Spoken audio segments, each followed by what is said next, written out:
l'honorable Dr Eddy Mouyou, élu de la circonscription de Kolwezi-Ville, province du Lualaba. Honorable, c'est la rentrée parlementaire. Est-ce qu'on peut savoir deux points que vous venez de participer? Bon, aujourd'hui, c'est la rentrée solennelle et c'est la session de septembre qui est essentiellement budgétaire. Je pense que nous devons vraiment voir pour la session budgétaire 2024-2025 où nous devons scruter vraiment à la ligne le budget qui vient d'être déposé ce matin par le Premier ministre.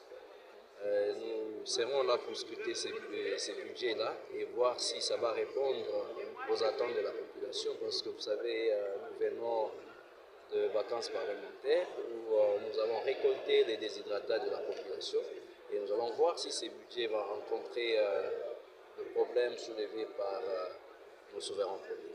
Bon, en fait, tel que je l'ai dit, nous sommes allés récolter les problèmes au niveau de la base. Nous avons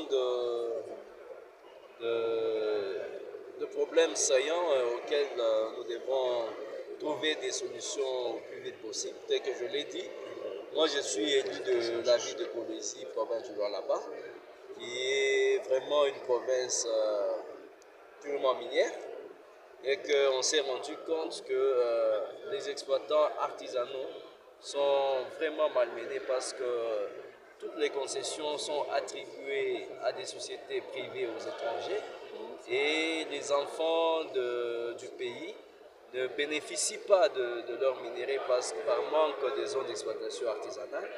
Pourtant, l'article 58 de notre Constitution dit que tout Congolais a droit de jouir de ses richesses et d'une redistribution équitable, mais on se rend compte que tous ces minéraux-là sont attribués aux étrangers au détriment des nationaux ou des exploitants artisanaux qui sont dans le Lualaba. Voilà pourquoi nous avons le devoir de voir le ministre national de Mines pour que cette question soit résolue.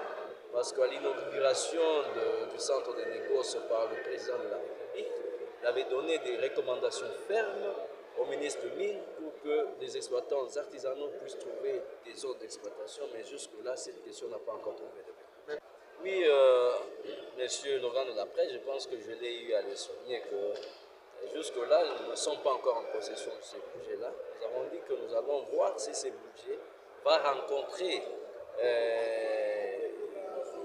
les difficultés ou les déshydratats soulevés par la population. Nous avons dit que le budget ici doit répondre aux besoins de la population. Donc attendons voir quand nous serons en possession de ces budgets. Si nous trouvons que les institutions prendront la part de l'Union, je pense que c'est ici où nous allons porter des correctifs. Et ils sont essentiellement qu'est-ce que vous avez amené dans votre judiciaire, surtout en termes de déshydratats de votre population, surtout de la circonscription?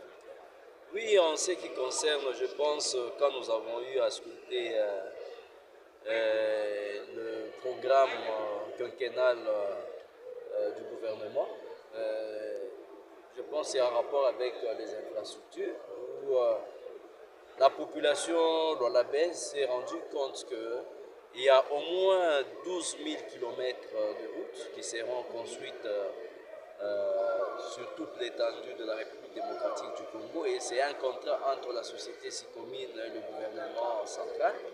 Mais se sont rendus compte que la société Sicomine qui est installée dans le Lualaba, et c'est dans le Lualaba où le minerai et où le Lualaba qui va pouvoir payer de ces minéraux, mais il n'y aura pas vraiment de routes ou des routes qui seront construites dans le Lualaba, et cela pose un problème.